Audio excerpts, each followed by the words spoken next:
Hi hello friends, good evening. Welcome back to our channel granny's kitchen. Simple గా cooker లో egg pulao ఎలా prepare చేయాలో చూద్దాం. వంట రాని వాళ్ళు కూడా 20 నిమిషాల్లో ఈ ఎగ్ పులావ్ చేసేసి అందరి దగ్గర మార్కులు కొట్టేయచ్చు. అంత టేస్టీగా ఉంటుంది, అంత ఈజీ. డెఫినెట్ గా ట్రై చేయండి. వీడియోలోకి వెళ్లే ముందు ఎగ్ లో హెల్త్ బెనిఫిట్స్ ఏంటో చూసేయండి. ఇక్కడ నేను 6 కోడిగుడ్లని ఉప్పు వేసి మీడియం ఫ్లేమ్ లో 10 నిమిషాలు బాయిల్ చేసుకుని పక్కన పెట్టుకున్నాను. అలాగే 2 గ్లాసుల రైస్ ని కూడా నీట్ గా వాష్ చేసుకుని పక్కన పెట్టుకున్నాను.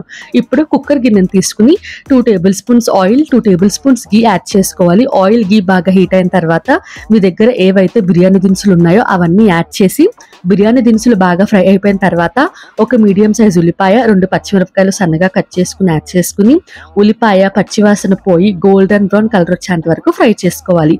అలా ఫ్రై చేసుకున్న తర్వాత ఫ్రెష్ గా నూరి పెట్టుకున్న 1 టేబుల్ స్పూన్ అల్లం వెల్లుల్లి పేస్ట్, 5 టేబుల్ స్పూన్స్ పెరుగు యాడ్ చేసుకోండి. పెరుగు ఇష్టం లేకపోతే స్కిప్ చేసేసి ఒక మీడియం సైజ్ టమాటో యాడ్ చేసుకోండి. పెరుగు యాడ్ చేస్తే టేస్ట్ బాగుంటుంది. సన్నగా కట్ చేసి పెట్టుకున్న కొత్తిమీర, పుదీనా యాడ్ చేసుకుని అల్లం వెల్లుల్లి పేస్ట్ పచ్చివాసన పోయేంత వరకు ఫ్రై చేసుకోవాలి. అలా ఫ్రై చేసుకున్న తర్వాత మీ టేస్ట్కి సరిపడా ఉప్పు, 1 టేబుల్ స్పూన్ కారం, 1/4 టీ స్పూన్ పసుపు, 1 టేబుల్ స్పూన్ ధనియాల పొడి, 1 teaspoon garam masala, 1/2 teaspoon జీలకర్ర పొడి, 1 tablespoon mutton masala add చేసుకోండి. మటన్ మసాలా కానీ చికెన్ మసాలా కానీ ఏదన్నా యాడ్ చేసుకోండి.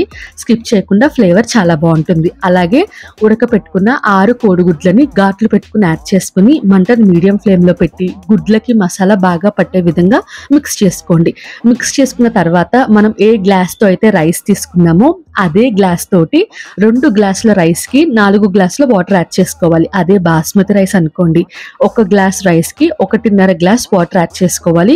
నేను నార్మల్ రైస్ యాడ్ చేస్తున్నాను కాబట్టి 1కి 2 గ్లాసుల వాటర్ యాడ్ చేసుకుని వాటర్ బాగా మరిగిన తర్వాత ఎటువంటి వాటర్ లేకుండా రైస్ని అందులోకి యాడ్ చేసి ఒకసారి మిక్స్ చేసుకుని ఉప్పు కారం చెక్ చేసుకుని కుక్కర్ మూత పెట్టేసుకోండి. కుక్కర్ మూత పెట్టేసుకుని హై ఫ్లేమ్లో 2 విజిల్స్ వేయించుకోండి. నార్మల్ రైస్ కాబట్టి. అదే బాస్మతి రైస్ అయితే హై ఫ్లేమ్లో 1 విజిల్ వేయించుకోండి.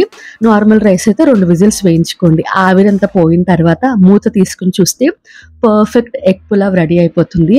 చూడండి ఎంత పొడి పొడిగా వచ్చిందో. రైస్ కూడా ఎక్కువసేపు నానబెట్టాల్సిన అవసరం లేదు, 10 నిమిషాలు నానబెట్టుకుంటే సరిపోతుంది.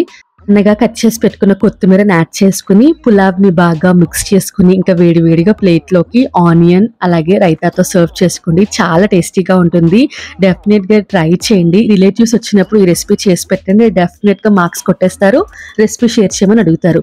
ఈ రెసిపీ మీకు నచ్చింది అనుకుంటున్నాను. ఇటువంటి మంచి వీడియోస్ కోసం నా ఛానల్ని సబ్స్క్రైబ్ చేసుకోండి.